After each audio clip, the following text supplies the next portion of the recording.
Good morning, students. In this video, I'm going to give you some quick notes on what systems of equations are and how we can solve them by graphing. So first, this paper is a foldable. I want you guys to fold where it says right there, fold. And unfortunately, I wasn't able to copy it correctly, but you can still glue it in your journal. Just make sure you glue it in a way that when you open it, you can leave it like that and it's backwards. Or you can graph it, you can glue it like this and it'll be the correct way. Regardless, I just want you to know again, the topic is solving systems of equations by graphing. Okay, so at the top, it has the vocabulary part. So a system of equations is a collection of two or more equations with the same set of variables. So both equations have to have the same set of variables.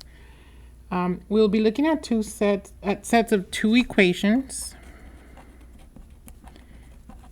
with two variables. And the reason why this is so specific is because in Algebra 2, you're going to actually do systems of three equations with three variables. So in Algebra 1, we just got to worry about two equations with two variables.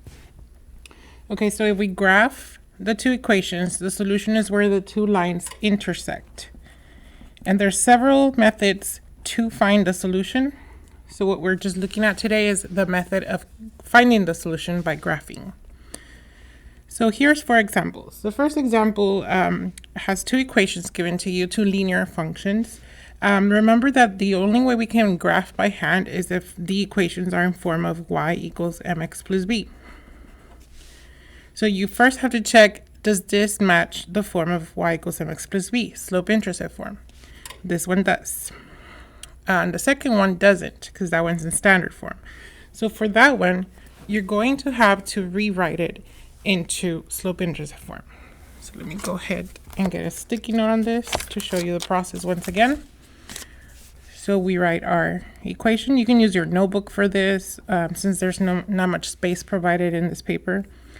So your goal is to have y equals on its own. So definitely the x has to go.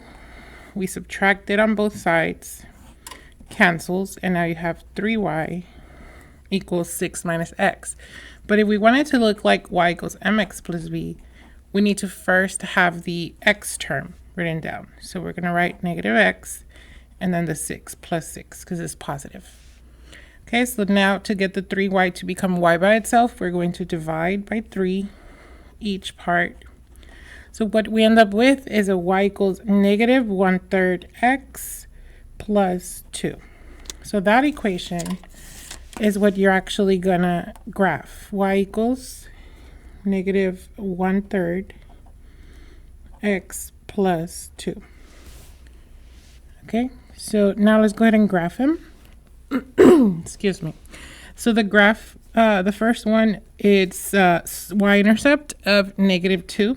So we're going to plot that b value. So remember, it's mx plus b. B value is your y-intercept of negative 2. And then your slope, it's the number next to the x. If there's no number, it's a 1. So that means we're going to do a 1 over 1 rise over run ratio. So 1 over 1. Plot a point, 1 over 1. So keep going all the way till you make enough points to graph a line. If you want to go backwards, you go down 1, left 1, down 1, left 1. Okay, so then you connect all of these, and this is your first line. So the second line, after we convert it, this is what we're graphing. So mx plus b, the b value, the y-intercept is positive 2. Then your slope is negative 1 over 3, meaning we're going to go down 1 and run 3. Run 1 and down 1 and run 3. Down 1 and run 3, so somewhere over here. If we run out of space, we're going to go backwards. Up 1, left 3, up 1, left 3. So then now you kind of sketch a line through those points, and you're definitely noticing that the two lines are intercepting at one point. So that one point is your solution.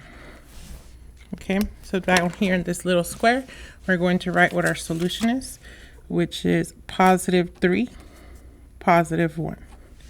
And what this means is that this x value, if you put it in here, and you put this y value in here, this side will equal 6. So that will make it true. And also if you put this 3 in here and this 1 in here, this side will equal that side. So it will also make that statement true. So that's the solution, finding what x and y value will be values that you can plug in to both equations and make them true. All right, so practice number 2. You can pause this video and do it on your own, and then press play to continue and check your work, or you just keep watching the video and graph with me.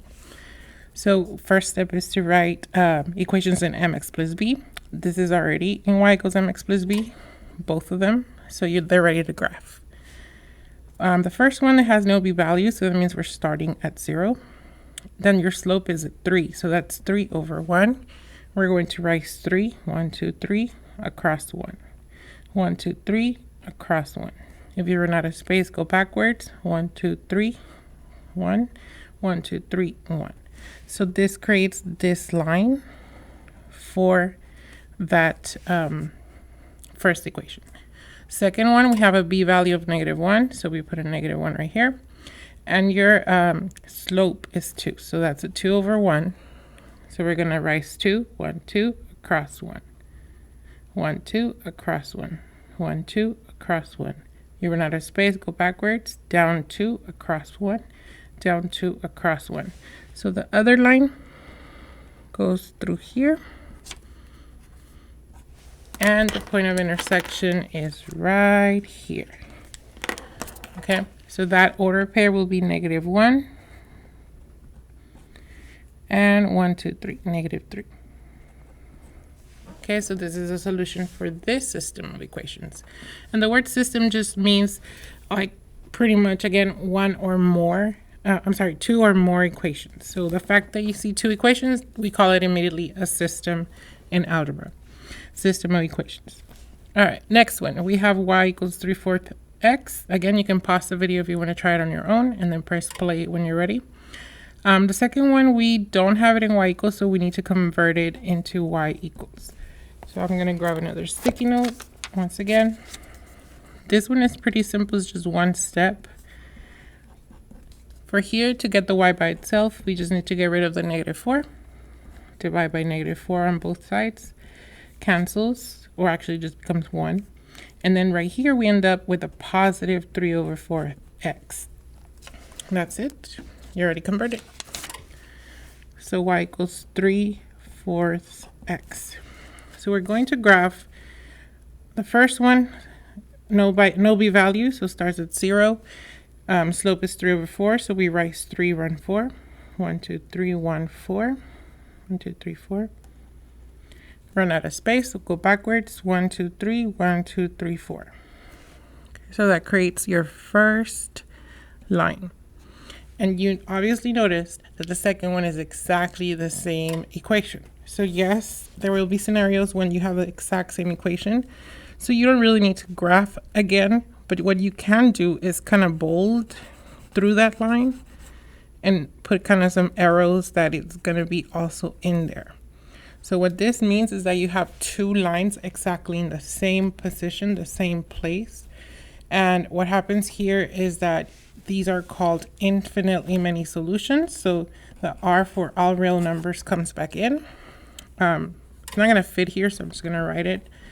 Infinite solutions. That means all of these points in the lines are shared by both equations. So any x value with its corresponding y value will be a solution for this question. All right. Now the last one, we have 2 equations with mx plus b already, and we can notice again, now we have 2 same slopes. So let's graph that and see what happens. So a +1 is the b value, the y-intercept for the first one. The slope, if it's -x, that's a -1. So -1 over 1. We're going to go down 1, run 1. Down 1, run 1. Down 1, run 1. So just keep going. You run out of space, you go backwards. Up 1, left 1. Up 1, left 1. Okay, so that creates that equation, that line right there. So the second equation has a y-intercept at -3. 1, 2, 3 down here. And because the slope is the same, we're going to do the same rise over run. So down 1, run 1, down 1, run 1. So from the previous unit, you may recall that when two equations have the same slope, they create parallel lines. So notice how we created parallel lines because these two have the same slope. Now what happens here? Again, remember the solution is where two lines intersect. So we have two parallel lines. Are they ever going to intersect? No. So that means here we're going to write no solution. These two down here are special cases. You either have all solutions, infinite solutions, or no solution at all. But if you have a regular system of equations, then you just have their one solution.